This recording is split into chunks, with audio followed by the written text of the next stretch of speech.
Okay, hi everybody. Some of you may know my name is Connell, and I went to E3 this past week, so I'm going to try and summarize that as best as I can. I was super excited to go to E3. I played 5 games. The lines were insane. The lines were like Disneyland-esque. That is not the point. I played 5 games, 3 of which had battle in the name, so we're gonna do that. Battleborn, Battlecry, Battlefront, Mad Max, and the Fable Legends game were the ones that I got my hands on. They're all pretty cool. Let me get into the specific games. So the first game that I played was actually Battleborn, right up in here. And that is Gearbox's new MOBA FPS hybrid. That was really good. I think it was probably my favorite of the whole thing. It's got the Gearbox charm, characters, humor, the action. I played Caldarius, who was this jetpack guy, and once again I'll probably just put some footage of him up there, and he's hybrid melee / submachine gun type dude. The overall experience was pretty cool. You work with your teammates to escort a giant spider walker thing. It looks like the Tachikomas from Ghost in the Shell, if anyone's ever watched that. It talks, you can upgrade it. There's little side paths off the main path that it wanders that you can collect money to spend on upgrades for it. You get up to the boss, and that's where the demo ends. The cool parts were the leveling, and you can pick one skill or the other on each side. You sort of specialize your character in one direction or another. That was Battleborn. Anyone up for some love? Did you hear about the city made entirely of cake? Any time of day, the streets are deserted.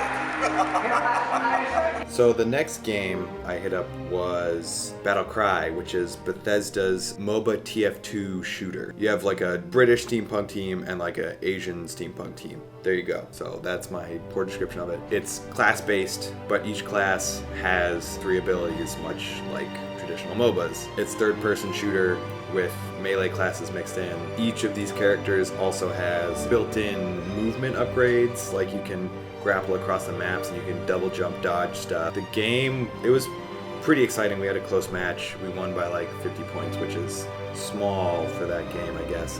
That's what the devs told us. It's a little shaky right now. Melee seems a little bit more overpowered than ranged. I played one of the melee classes was the brawler, but he seemed completely broken and that I couldn't move with him at all. Like I had to just like strafe sideways, run into the direction I wanted to go. But it was a quick match, it was like 10 minutes, but it was pretty engaging, free to play, I think. So yeah, why not? If you're looking for something besides TF2 to jump into with your friends relatively easily, that's a good choice.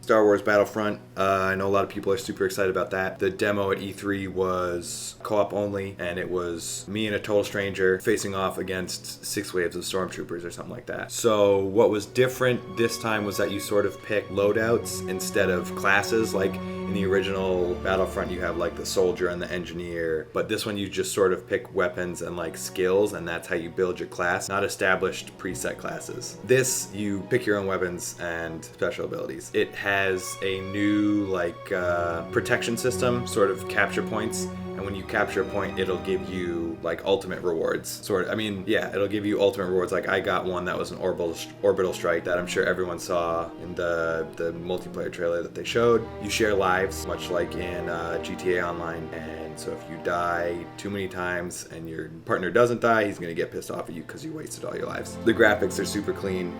Looks great. Everyone has a jetpack, for as far as I can tell. It has active reload, like in Gears, but it's at random spaces, so you can't memorize it. And that was pretty much it for the Star Wars Battlefront.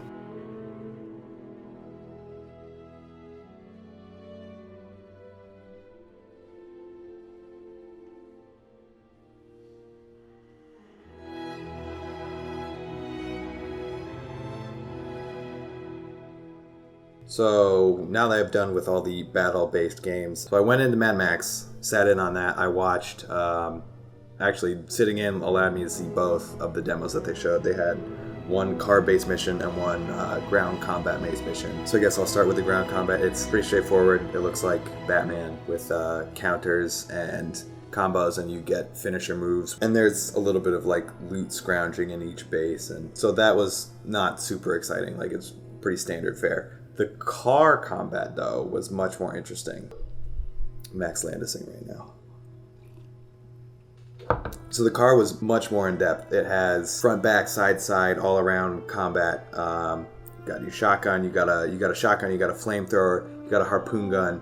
You have a crazed mechanic that worships your car, and he therefore worships you because you drive the car. You got the harpoon gun, can target specific areas of a car and then just like tear it apart. The shotgun, if you're going toe to toe, racing next to someone, you can just look over and like blow their head off through the window. The flamethrower on the sides for if you're surrounded, but the car is like your key weapon. It's more important than pretty much any gun you're going to pick up, which then leads into why its customization is so deep. It has 15 to 20 different options to customize. Body, it's got wheels, it's got spikes on the side, it's got hood ornaments, it's got like weapon attachments. It's super in depth. People I watched were not fantastic at the game. I watched one girl that played the driving thing and she just like had no idea how to drive. Haha, stereotypical women joke. The guy on the other side played the combat mission and it was like he'd never played any game where he had action combat fighting on him, so they were just like both terrible and I kind of resented not being able to play, but whatever. Moving on.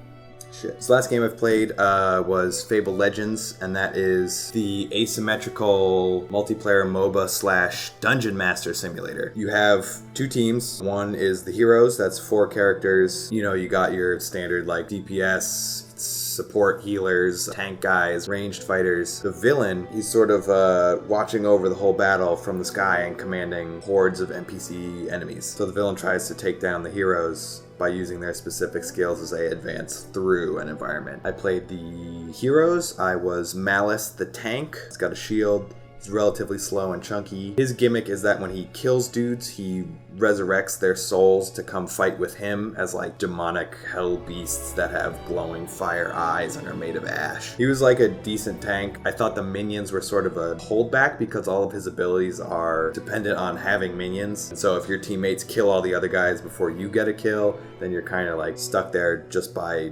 blocking and hitting them and blocking and hitting them. But obviously the super interesting part about this game is going to be Dungeon Master, and I got to watch over someone's shoulder while I was waiting for my friend to finish up, and you choose where the enemies spawn, you can see the health of the heroes, you can set traps for them, you can raise and lower health stones strategically. It seemed like a much more in-depth Dungeon Master simulator, but that was the really cool part. That's, if they do that correctly, it's going to be a lot more interesting for people that play the villain than the hero. RTS strategy stuff, that is going to make the game.